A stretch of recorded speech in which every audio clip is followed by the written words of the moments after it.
A paz do Senhor, meus amados e queridos irmãos, que bênção estarmos juntos aqui mais uma vez, onde estaremos juntos estudando a terceira lição da EBD desse trimestre, já do terceiro trimestre de 2021. O tema da lição é Acabe e o profeta Elias. Nós vamos aqui fazer uma pré-aula, um breve comentário sobre essa terceira lição, e eu quero te convidar a, se você ainda não é inscrito no nosso canal, se inscreva no nosso canal e participe conosco dessa escola. A sua inscrição, o seu joinha, o seu comentário nos ajuda a continuar este grande trabalho, essa missão que o Senhor Deus nos deu para podermos estarmos juntos compartilhando a palavra do Senhor. Eu sou o presbítero André Charles, da Assembleia de Deus, Ministério Jardim Nogueira. Quero aqui compartilhar o meu abraço para o pastor presidente, o meu pastor Adilson Henrique dos Santos, a sua digníssima esposa, missionária Mônica, todos os irmãos nogueirenses. Um forte abraço para vocês, meus queridos, e parabéns por você estar aqui conosco, estudando, buscando mais e mais. A Bíblia diz que nós devemos conhecer e prosseguir em conhecer o Senhor. E aquele que ministra, aquele que ensina, tem que ter dedicação, e nós estamos aqui estudando juntos, crescendo na graça e no conhecimento. Parabéns! Bom, quero dar início a esta lição e não posso me esquecer, claro, de te convidar a ouvir o audiobook, ou o e-book da nossa lição. A diaconisa Marília gravou, está uma bênção, São 10 minutos, irmãos, e você consegue ouvir toda a lição na íntegra, o textual, cada comentário, cada tópico, cada subtópico, toda a lição na íntegra no e-book aqui no nosso canal, lido pela diaconisa Marília. Ouça esse áudio, porque é muito importante para você estar se preparando para a próxima aula da EBD. Bom, na introdução de hoje, nós vamos falar de Acabe e o profeta Elias. Acabe foi o 7º rei de Israel, do Reino do Norte. Lembra que o reino Israel foi dividido, Reino do Sul e Reino do Norte, ali em 931 a.C.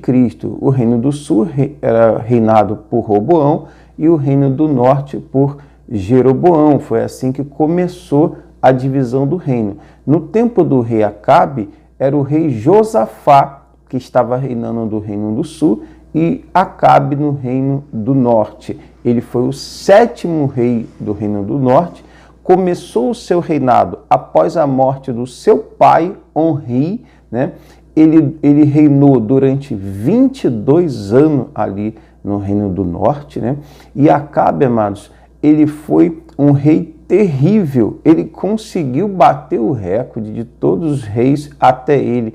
Foi o pior rei de Israel.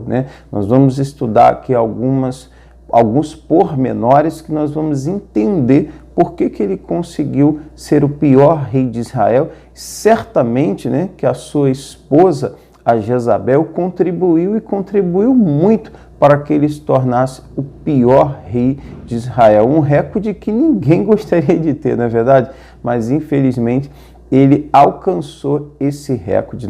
Nós vamos ver também que ele teve vários embates com os profetas do Senhor. O próprio Micaías, o qual profetizou a morte dele, revelando. Deus usou o profeta Micaías para revelar que Acabe morreria em uma guerra, apesar de Acabe na hora ali não acreditar na profecia, inclusive mandou prender o profeta Micaías, o qual ele odiava, E por que ele odiava o profeta Micaías? Porque o profeta Micaías falava da parte de Deus, e como Acabe não andava nos caminhos do Senhor, Acabe naturalmente não recebia profecias que agradassem o seu coração, mas profecias de exortação, de correção, e Acabe não queria isso. Por isso ele odiava o profeta Micaías e mandou prender Micaías e alimentar ele só com pão e água.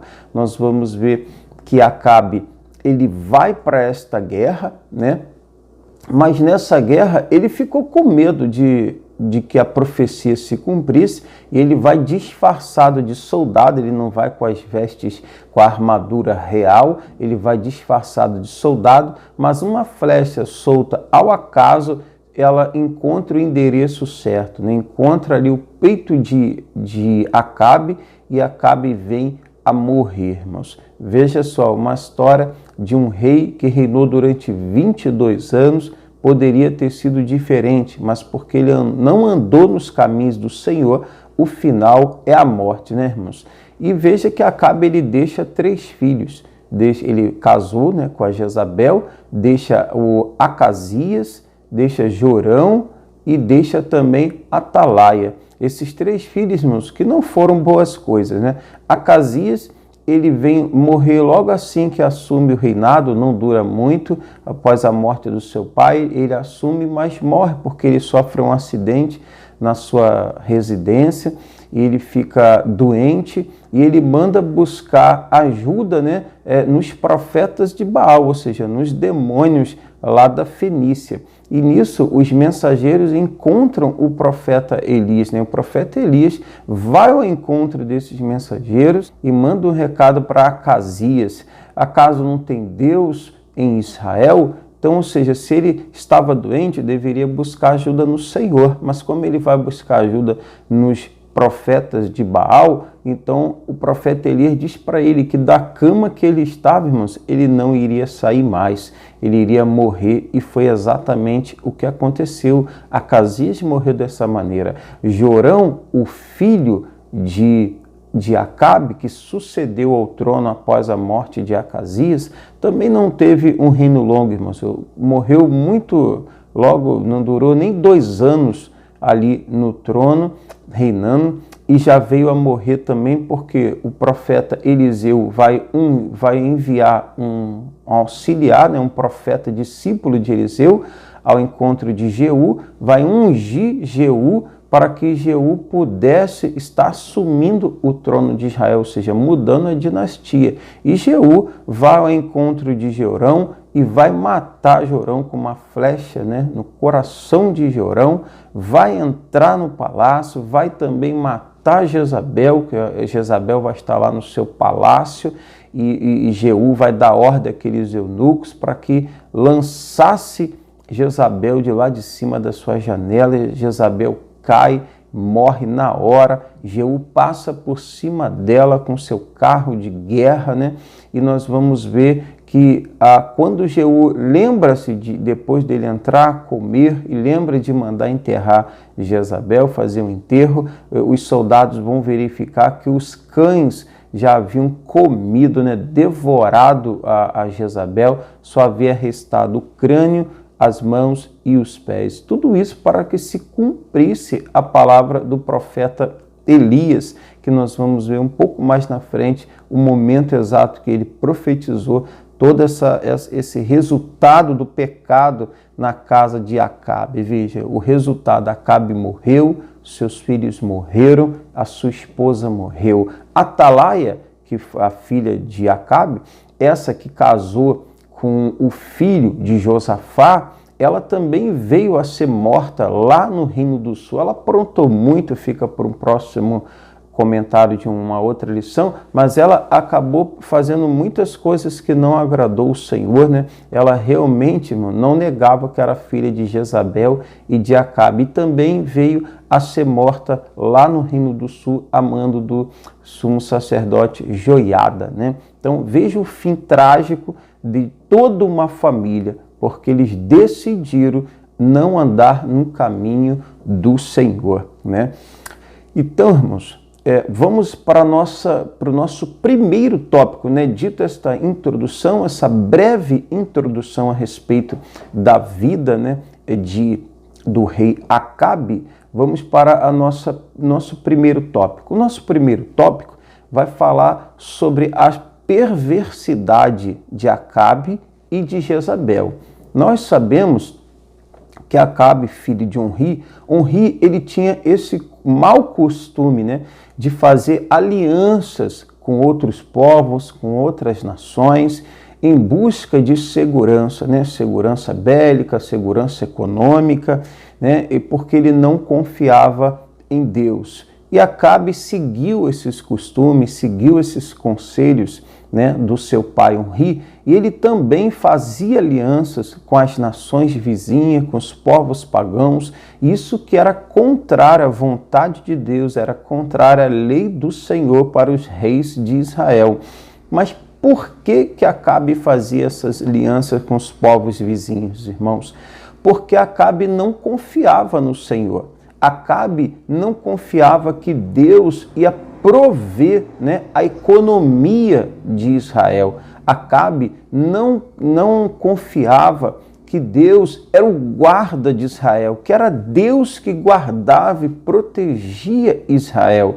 Então ele fazia essas alianças em busca de segurança econômica, em busca de segurança bélica mesmo, né? Como a própria Bíblia diz, uns confiam em carros, outros em cavaleiros, mas nós vamos confiar no Senhor Deus, né, irmãos? Mas não era o caso de Acabe. Acabe não confiava em Deus, por isso ele fazia essas alianças. E aqui fica uma primeira aplicação para a nossa vida. Será que nós estamos confiando no Senhor? Estamos confiando que é o Senhor que provê sobre a nossa vida todas as nossas necessidades? Será que nós confiamos no Senhor, que é Ele que nos guarda, é Ele que nos protege, é Ele que cuida da nossa vida? Ou nós estamos de maneira ansiosa, de maneira inquieta e preocupante, buscando essa proteção, buscando essa provisão de qualquer maneira, se esquecendo de Deus, irmãos? Fica essa lição. Acabe se esqueceu de Deus, não confiava em Deus e foi buscar essas alianças. E é um perigo essas alianças, meus irmãos, porque a Bíblia diz que as más conversações corrompem os bons costumes. E quando o homem vai se desviando de Deus, ele vai, um abismo vai chamando outro abismo. E qual foi a consequência dessas alianças? Elas até começaram bem, elas até tiveram um início ali que ajudou Israel em parte, né? Abre aspas aí para dizer sobre essa ajuda, mas o final nós observamos que foi um final de morte. A Bíblia fala sobre isso. A Bíblia fala que há caminhos que para o homem parece que são até bons, ali o seu início, mas o final são caminhos de morte. Então, muito cuidado, irmãos, com alianças, muito cuidado, sabe, com alianças que nós vamos fazendo ao longo da vida, né, por medo da provisão financeira ou mesmo por outros motivos, porque ainda que o início pareça bom, o final são caminhos de morte. É melhor obedecer a Deus do que sacrificar. E qual foi o resultado de um abismo chamando o outro? Acabe se casou, irmãos, com a Jezabel. Veja só, um exemplo do julgo desigual, né? Acabe, né, era um israelita, ali, rei do reino do norte, deveria obedecer à lei do Senhor, que era contrária ao casamento de um israelita com um pagão, né? Mas sendo que ele desobedeceu, casou com Jezabel. E quem era Jezabel, irmãos? Jezabel era filha de Atibaal. Atibaal era rei de Sidom, né? E rei de Sidom ali na Fenícia. E ele também era um sacerdote, irmão, de Baal. Olha só, do próprio demônio. E Jezabel foi criada desde pequeno como uma sacerdotisa, aprendendo todas as práticas de bruxaria, todas as práticas, irmãos, demoníaca.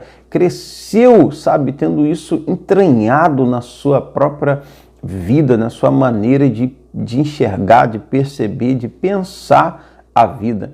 E, no caso, Acabe casa-se com esta mulher, e olha que no contrato ali de casamento, né, ele fez isso ainda com resultado das suas alianças, buscando apoio, né, buscando apoio do rei de Sidom, da Fenícia, buscando esse apoio econômico, esse apoio bélico. Casou-se com essa mulher e deu toda a liberdade para ela poder vir para o reino do norte, né, e trazer todos os seus demônios, trazer toda a sua cultura pagã, né, idólatra. O reino do norte já era um reino idólatra, lembra? Ele começou lá em Jeroboão, quando Jeroboão começou a espalhar aquele bezerro de ouro, um lá em Dan, no norte de Israel, um em Betel, no sul, né, do reino do norte, e começou ali aquela apostasia, aquele sincretismo religioso, mas só que Jezabel, ela vai ainda ampliar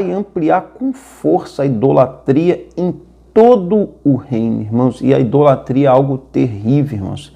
A idolatria, olha que a idolatria no tempo presente, ela não é diferente, irmãos. Sabe, nós vivemos num período da pós-modernidade, se é que nós já não estamos num período à frente da pós-modernidade, que eu não sei nem o nome desse período, mas pode ser que já estejamos vivendo um período já superior à pós-modernidade e nem sabemos disso. E nesse período a idolatria ainda é muito forte, mas só que ela tem uma outra roupa, ela tem uma outra apresentação. Hoje a idolatria não é adorando Baal, não é adorando Aserá, não é adorando um bezerro de ouro, né? Mas hoje a idolatria é o homem buscando de maneira desesperada, de maneira descontrolada, desenfreada, como um carro mesmo desgovernado, é o homem buscando que as realizações terrenas de qualquer maneira, irmãos. De qualquer maneira, o homem quer realizar na terra, quer conquistar, sabe? Quer ter os seus desejos realizados a qualquer preço, e por isso o homem ele sacrifica, né, nessa idolatria, ele sacrifica sua família, ele sacrifica seus princípios, ele sacrifica seus valores, ele vai sacrificando tudo e mais alguma coisa em busca da idolatria, que são os seus desejos, as suas realizações terrenas, né, carnais, realizadas a qualquer preço, irmãos, sabe? Não importa o que eles tenham que fazer. Essa é uma idolatria pós-moderna, irmãos, sabe? E não é que Deus ele não tem um desejo que você tem uma vida aqui na terra e tem uma vida em abundância. Claro que Deus tem, né? Mas esse não é o caminho para se ter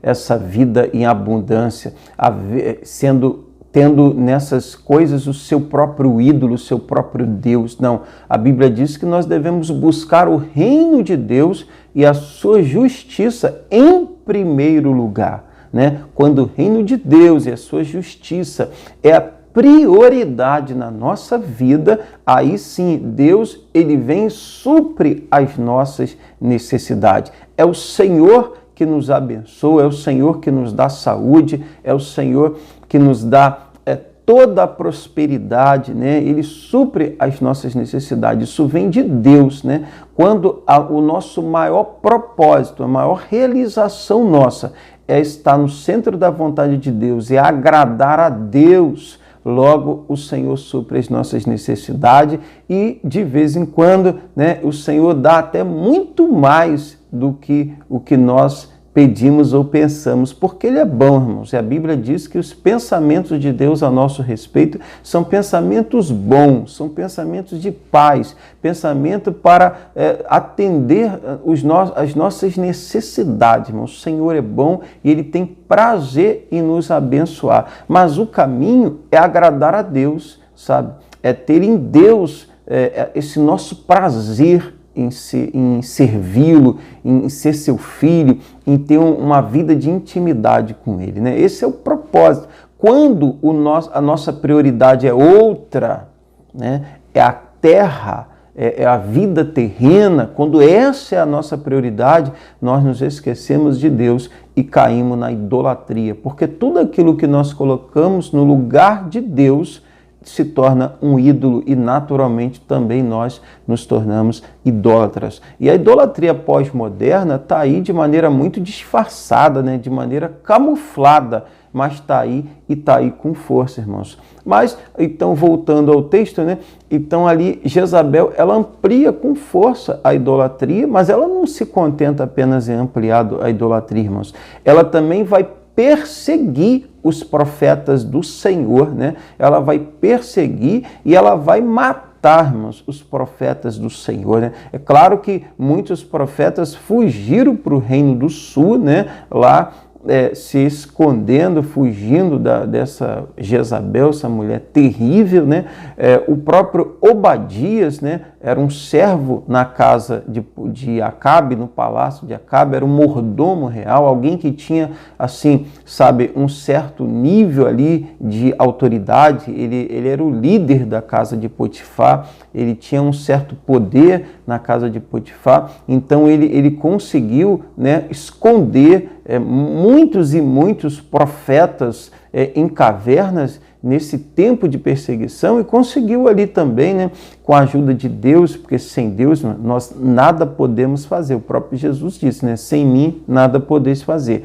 E Obadias, ele vai alimentar, vai levar água, vai levar comida, vai estar protegendo, vai estar ali suprindo as necessidades desses profetas, que na verdade é o próprio Deus que supriu as necessidades sobre a vida deles, né, através da vida de Obadias. Lembrando que esse Obadias não é o profeta Obadias, tá? Esse Obadias era um mordomo, né, de muito valor da casa de Potifar, que apesar de viver num reino de idólatra, né, servindo na casa de Potifar, de Jezabel, contudo se manteve íntegro, temendo ao Senhor. Veja que é possível, irmãos, mesmo num mundo como este, né, num mundo ante Deus, você está, ainda que trabalhando numa empresa que os líderes não são evangélicos, não servem a Deus, mas é possível ser fiel ao Senhor e ainda ser um instrumento na mão de Deus para abençoar muitos servos do Senhor, tá vendo?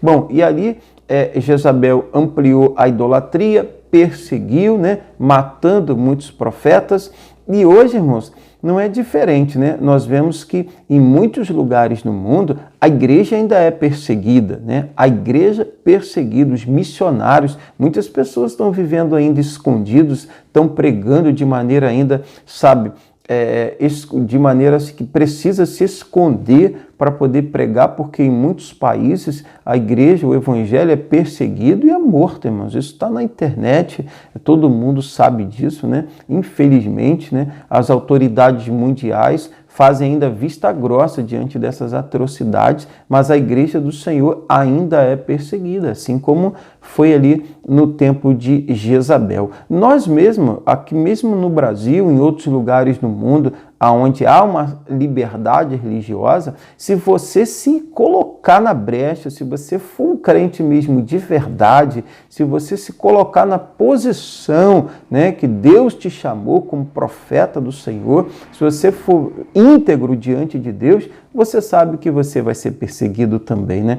Porque aqueles que obedecem verdadeiramente a Deus, eles acabam incomodando, irmãos, e aí gera uma perseguição. Mas eu tenho uma palavra de Deus para a sua vida. A Bíblia diz, lá em Mateus capítulo 5, versículo 10, que é bem-aventurado, e quem disse foi o próprio Senhor Jesus, irmãos, que é bem-aventurado, né, aqueles que são perseguidos por causa da justiça, né? Porque deles é o reino dos céus. Olha que bênção, irmãos. Está vendo? Ainda que você seja uma pessoa perseguida, porque você se coloca na posição em que Deus te colocou, não se entristeça, não fica angustiado, angustiada, não, fica feliz, irmão, se alegra, porque perseguir o Senhor Jesus, perseguir os apóstolos e ainda perseguem hoje aqueles que verdadeiramente servem a Deus. E como você serve a Deus, não vai ser diferente na sua vida, mas você tem o consolo do Espírito Santo,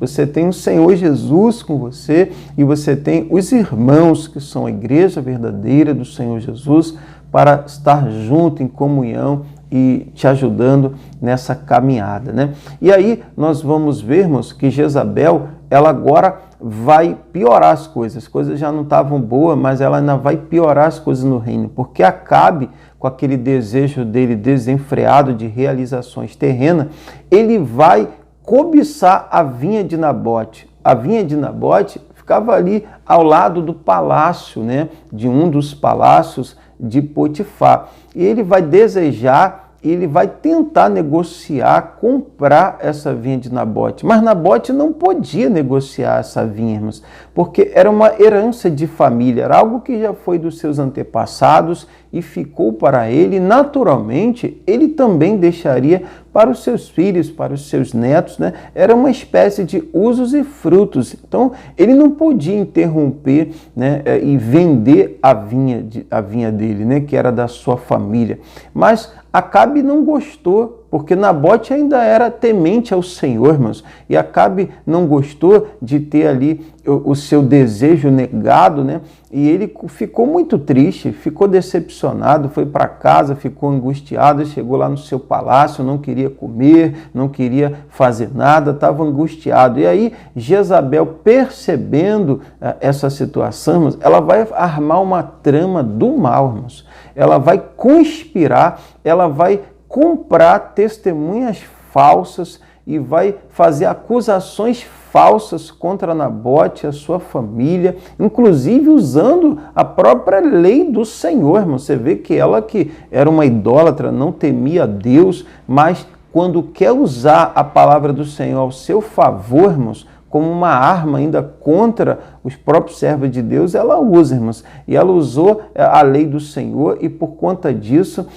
Nabote e a sua família foram levados para fora da cidade e foram apedrejados, irmãos, foram mortos, né? Que coisa terrível. E ela precisou ali apedrejar e matar não só Nabote, mas os seus filhos, porque senão ela não conseguiria o seu intento, porque ela queria a vinha para o marido dela, né? Queria roubar a vinha para o marido dela. Se ela matasse só Nabote, naturalmente a vinha ficaria para os seus descendentes. Então ela extermina toda a casa de Nabote de uma maneira cruel, conspirando, mentindo, comprando testemunhas. E aí, irmãos, o Senhor é misericordioso, o Senhor é gracioso, né? Mas tem hora, né, irmãos? Sabe, chega um limite para Deus, porque Deus, ele também não se deixa escarnecer, irmãos. Aquilo que o homem planta, o homem vai colher. E nesse momento surge quem, irmãos? O profeta Elias. O profeta Elias surge nesse momento da história. Ele surge, né? Elias, o tisbita, ele não vem ali, a Bíblia não fala quem eram os seus pais, né? Não conta a história de Elias antes dele surgir, né? Nesse momento da história. E algo poderoso nós aprendemos aqui, irmãos, porque Deus, ele não faz acepção de pessoas, né? Deus, ele usa pessoas nobres, usa pessoas simples, né? Usa pessoas famosas, usa pessoas anônimas. Deus usa quem se coloca na posição para ser usado, irmãos, aquele que se coloca no centro da vontade de Deus. Você vê lá no Novo Testamento, João Batista era filho de um sumo sacerdote. Deus usou e usou muito João Batista. Agora, Elias, você vê que Elias, nem o nome do pai e da mãe foi citado na Bíblia. Por quê? Porque, por certo, eram pessoas muito simples, pessoas sem relevância a nível de reino, né, naquele momento, e nem foram citados. E Deus usou da mesma maneira. Meu irmão, se você é filho de alguém importante, ou se você é filho de uma pessoa simples como eu, creia que se você está no centro da vontade de Deus, Deus vai te usar da mesma maneira, porque é tudo dele, para ele, por ele, irmãos. Louvado seja o nome do Senhor. E Elias surge ali naquele momento, e Elias, irmãos, vai trazer uma sentença, ele vai anunciar, né, anunciar a Acabe, vai anunciar a Jezabel e a todo o povo de Israel, vai anunciar o quê? Os 3 anos de seca, irmãos.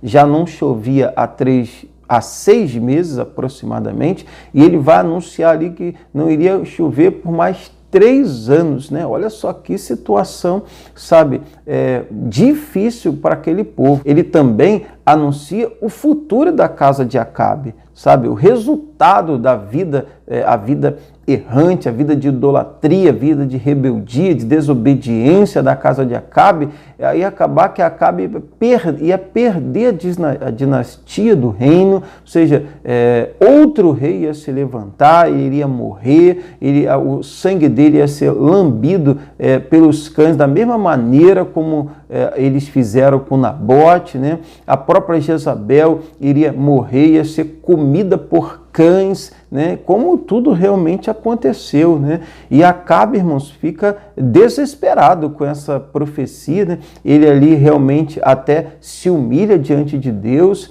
né? Se veste de saco, de pó, né? Então, assim, ele se humilha diante de Deus naquele momento, e Deus é tão misericordioso, irmãos, Deus é tão bondoso, gracioso, que Deus até realmente, assim, atendeu ali, foi misericordioso com Acabe, porque essa sentença, esse anúncio, essa profecia de Elias era para acontecer imediatamente, mas como Acabe se humilhou diante de Deus, Deus foi misericordioso e permitiu que Acabe não tivesse vivo quando essas coisas se cumprissem, ou seja, quando os filhos viessem a morrer, Jezabel, e também perder a dinastia do reino, Acabe não chegou a assistir essa situação toda porque ele morre antes, né?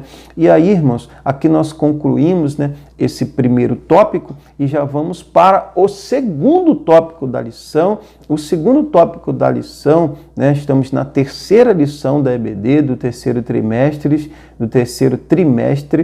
e nós estamos trabalhando a lição cujo tema é o que? Acabe e o profeta Elias, né? Nesse segundo ponto, nós vamos abordar o cuidado que Deus tem com os seus servos, né? Porque, veja bem, o Senhor, através da vida de Elias, acabou de anunciar ali que haveriam 3 anos, né, irmãos, de seca, de extrema seca, né?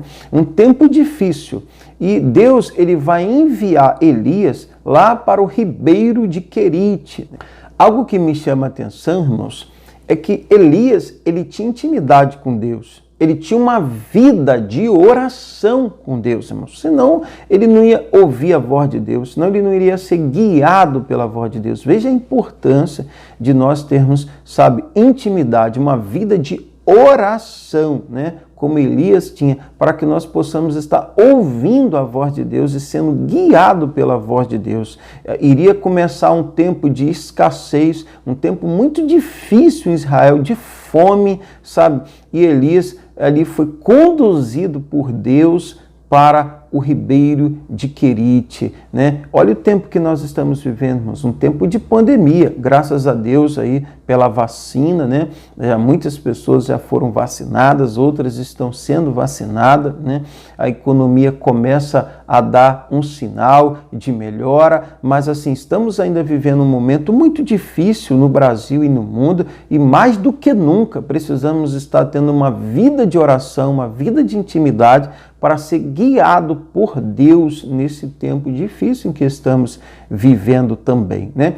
E ali no ribeiro de Querite, Elias, ele foi algo poderoso naquele lugar, irmãos, porque o Senhor começou ali a prover o alimento, né, o sustento, as necessidades para Elias. E chama a atenção a maneira como Deus fazia isso, porque o Senhor, ele providenciava os alimentos e enviava através dos corvos. Olha só que coisa interessante, irmãos. Hoje, quando nós queremos uma pizza, né, nós pedimos um motoboy que traz a pizza, né? Mas ali com Elias, o Senhor enviava pelos corvos. Olha que coisa tremenda.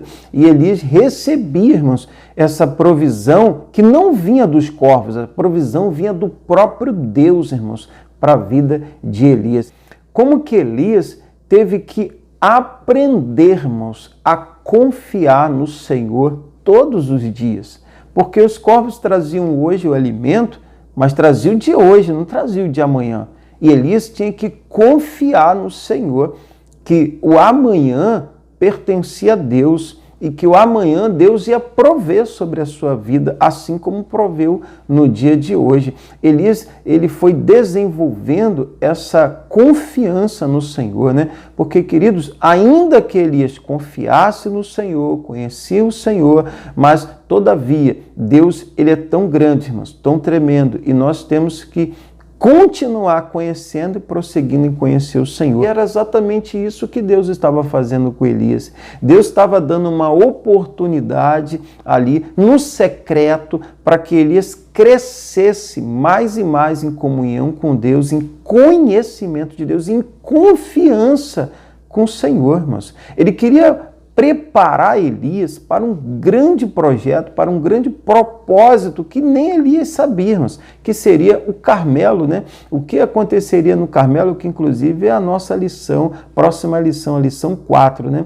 Então, Deus estava ali preparando essa escola de Deus. E olha que tremendo, irmãos. Elias confiou no Senhor, esperava sem ansiedade, sem inquietação, sem preocupação, confiava, e ali durante um ano inteirinho Deus estava providenciando o alimento todos os dias para a vida de Elias, e Elias ali no secreto, crescendo no conhecimento com Deus e na intimidade com Deus, ainda que no momento difícil, no momento de escassez. Só que passa esse um ano e o rio, irmãos, ele seca, né? Havia uma escassez, não tinha chuva, o rio secou, irmãos. Deus não poderia manter esse rio constantemente com água, irmãos? Claro que poderia, mas Deus estava querendo mostrar para Elias, irmãos, que mais importante do que a provisão era a fonte da provisão. Deus estava querendo mostrar para Elias que a confiança jamais pode estar na provisão, a confiança sempre precisa estar na fonte da provisão, irmãos. Porque a provisão, Deus poderia fazer como fez com o maná no deserto, né? Que o maná caía do céu no deserto para os hebreus, né? Deus poderia fazer como fez com o próprio Elias, enviar através de corvos, né? Deus poderia enviar a provisão através de anjos, através de pessoas, poderia fazer aparecer do nada, como fez, né, com o azeite, com a farinha na casa da viúva. Deus poderia fazer simplesmente uma multiplicação, como já fez com 5 pães e 2 peixinhos. Enfim, Deus ele pode fazer da maneira que Ele quiser, usar o meio que Ele quiser para prover sobre a nossa vida. Mas a nossa confiança nunca pode estar no meio, sempre precisa estar na fonte. Na fonte. A nossa confiança não está no nosso emprego, irmãos, está na fonte do nosso emprego. É o Senhor que provê sobre a nossa vida. Então é ali que deve estar a nossa fonte, a nossa confiança, né? Elevo meus olhos para os montes, disse o salmista, de onde virá o meu socorro? Meu socorro não vem dos montes, nosso socorro vem do Senhor, irmãos. Então nunca deposite no emprego, numa faculdade, né? Na sua saúde, em uma outra pessoa, a sua confiança. Sempre deposite na fonte. Hoje Deus pode estar usando este meio para te abençoar e amanhã pode usar outro meio, mas a fonte, que é o próprio Deus, que deve ser ali a nossa razão total de confiança é no Senhor. E aí Deus vai falar para Elias ir lá para Sarepta, lá na Fenícia, né? E lá uma viúva iria suprir as necessidades de Elias. E olha que Elias, quando chega lá, ele encontra uma viúva, irmãos, que precisava mais do que ele. Olha só, alguém que só tinha um pouco de farinha e de azeite iria preparar ali a última refeição para ela e para o filho e iria morrer, irmãos. Não tinha mais o que esperar. A seca era muito grande e não atingiu só Israel e não atingiu ainda os povos vizinhos. Olha que situação, né? Porque ali ele já estava fora de Israel, já estava lá na terra da própria Jezabel, né? E que tremendo, irmãos, porque, sabe, Deus, quando nós estamos sendo treinados por Deus, capacitados na escola de Deus, né? Porque o Senhor não treina seus soldados em simuladores, mas Ele treina os seus soldados na própria vida, né? Quando Deus envia Elias para esta viúva, que não tinha nem como sobreviver, Deus estava mostrando para Elias, e nós aprendemos isso, irmãos, que mesmo nesse momento de treino, nesse momento de escola onde estamos crescendo, amadurecendo com Deus, Deus ele quer nos usar para ser um canal de bênção para outras pessoas, quer nos usarmos para que nós abençoamos outras pessoas através da nossa vida, mesmo nesse tempo de escassez. E ali Deus vai continuar provendo sobre a vida de Elias, né? Vai continuar ali suprindo as necessidades, porque nós vemos que o azeite não acabou, a farinha não acabou mais na panela, nas vasilhas, até que veio a chuva, irmãos. Então, ou seja, Deus pode mudar a maneira como nos abençoa, mas a fonte é sempre a mesma, é o próprio Deus, né? Ele abençoa, supre as necessidades não somente de Elias, mas as necessidades também da viúva e do filho da viúva durante 2 anos naquela cidade. Mas olha que situação, irmãos. O filho da viúva vem a falecer. E agora nós vamos observar, né, que Elias, além de um grande profeta, Elias também era um missionário e era um intercessor. Elias vai orar, vai interceder por este menino, e ele vai, nesta oração, ele vai deitar-se sobre o menino uma vez, vai orar, vai interceder, o menino não ressuscita, então ele faz novamente, ele deita novamente, ora, intercede, o menino não ressuscita, e aí ele vai pela 3ª vez deitar sobre o menino num ato simbólico, um ato de fé. Isso é intercessão, é se colocar no lugar do outro, né? E isso que Elias estava fazendo, e na 3ª vez o menino ressuscitou. Olha que bênção, irmãos. A primeira ressurreição na Bíblia, né? Foi pelo menos registro, foi a primeira pessoa que ressuscitou na Bíblia, foi esse menino, irmãos. Olha que coisa poderosa, né? E ali nós lembramos até do próprio Senhor Jesus, porque foi na 3ª vez, ele orou a primeira, orou a segunda, orou a terceira, e na 3ª vez o menino ressuscitou, assim como o nosso Senhor e Salvador Jesus Cristo, que no 3º dia também ressuscitou. E me chama a atenção, né, a perseverança de Elias, irmãos. Ele orou a primeira e nada aconteceu, orou a segunda e nada aconteceu, orou a terceira e Deus abençoou. Mas se Deus não tivesse feito acontecer na 3ª, ele ia orar a 4ª, ele ia orar a 5ª e assim por diante. Porque Elias, ele tinha uma vida de oração, Elias era um intercessor, mas Elias também era perseverante na oração. Veja a importância de sermos perseverantes. Essa é a vontade de Deus, irmãos. Que nós tenhamos uma vida de oração, sejamos intercessores, mas também que sejamos perseverantes na oração, irmãos. Que ensinamento lindo, né? Maravilhoso da vida de Elias para que nós possamos aprender e colocar em prática nos dias de hoje. E aí Elias, chega o momento em que Deus envia Elias de volta ao encontro de Acabe. Então já estamos aqui entrando no 3º tópico. O 3º tópico vai abordar a sequidão do coração de Acabe, né? Esse coração duro, né? Então veja que Elias passou por todo aquele processo, 1 ano no Querite, lá no ribeiro de Querite, mas 2 anos, né, lá em Sarepta, né, em Sidom, ali na Fenícia, próximo de Sidom, ali na Fenícia, e Elias passou por todo aquele processo, sendo preparado, sendo treinado, conhecendo e prosseguindo em conhecer o Senhor, desenvolvendo a sua confiança em Deus, crescendo para baixo, irmãos, com a sua raiz, sabe? Porque grande era o projeto que Deus tinha na vida de Elias. E querido, quanto maior for o propósito de Deus na sua vida, maior tem que ser a sua raiz, sabe? Porque uma árvore muito alta, como uma palmeira, ela está sujeita a muito vento. Quanto mais alta for a árvore, mais vento ela vai estar vulnerável. Então ela precisa de uma raiz sólida, uma raiz com profundidade, sabe? Que dê sustentação para ela.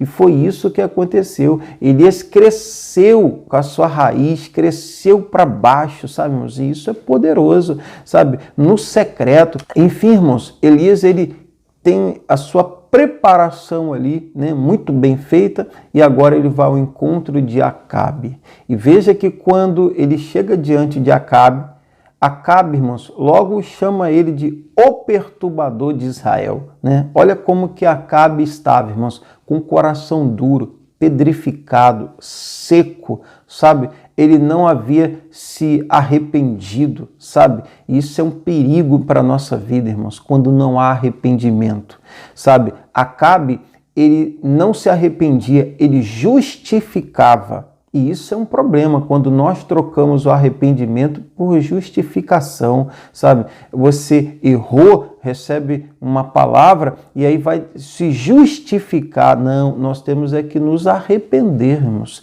sabe? Veja como que Davi reagiu quando encontrou com Natã, aí Natã revela o pecado de Davi. Davi não justificou, Davi se arrependeu, Davi confessou, Davi, sabe, se arrependeu, confessou e deixou o pecado, irmãos. Que coisa tremenda, sabe? Ele tinha um coração quebrantado, ele pecou, é verdade, mas ele se arrependia. Já Acabe não, irmãos. Acabe endureceu seu coração, secou. A seca não foi apenas no reino, no sentido de falta de alimento, no sentido de um problema econômico para toda a nação, que acarretou até por conta, né, de Acabe e Jezabel, mas acabou que o coração dele também se endureceu, pedrificou, e ele chama Elias de o perturbador de Israel, quando na verdade ele era o perturbador de Israel. A falta de arrependimento nos deixa cegos, mas nos deixa sem sensibilidade, né? E essa é a lição que fica para a nossa vida, irmãos. Nunca justifique pecado, confesse pecado, se arrependa, sabe? E peça perdão a Deus, porque o Senhor é bom, Ele nos perdoa, Ele sabe, Ele é gracioso, Ele é misericordioso, Ele está sempre pronto a nos perdoar quando nós nos arrependemos e confessamos os nossos pecados. E queridos, quero concluir essa breve lição lembrando para os irmãos, quando João Batista começou o seu ministério, ele começou pregando o quê? O arrependimento. Quando o Senhor Jesus começou o seu ministério, ele começou pregando o quê? O arrependimento. Quando os apóstolos começam a pregar o evangelho, eles começam pregando o quê? Arrependimento. Amados, o arrependimento, um coração contrito e quebrantado, é o segredo, irmãos, para alcançarmos, sabe, o favor de Deus na nossa vida. Porque a Bíblia diz que um coração quebrantado, um coração contrito, sabe, um coração arrependido, Deus jamais rejeita. Que nós possamos ficar com essa lição. Quero agradecer muito a você por ter assistido, por ter ficado comigo até aqui. Espero que esta lição tenha sido relevante para a sua vida. Espero que ela seja relevante também para a próxima aula da EBD. Você que é professor, você que é aluno, que vem enriquecer mais e mais a sua aula. Se você ainda não é inscrito, se inscreva no nosso canal, nos ajude a estar levando à frente esse grande projeto, essa grande missão que o Senhor Deus nos deu, e que Deus te abençoe, te dê uma semana mais do que abençoada, uma aula mais do que abençoada, em nome de Jesus. E querendo Deus, estaremos juntos aqui no próximo domingo para a lição 4, em nome de Jesus. Deus te abençoe, fique na paz, até a próxima, tchau, tchau.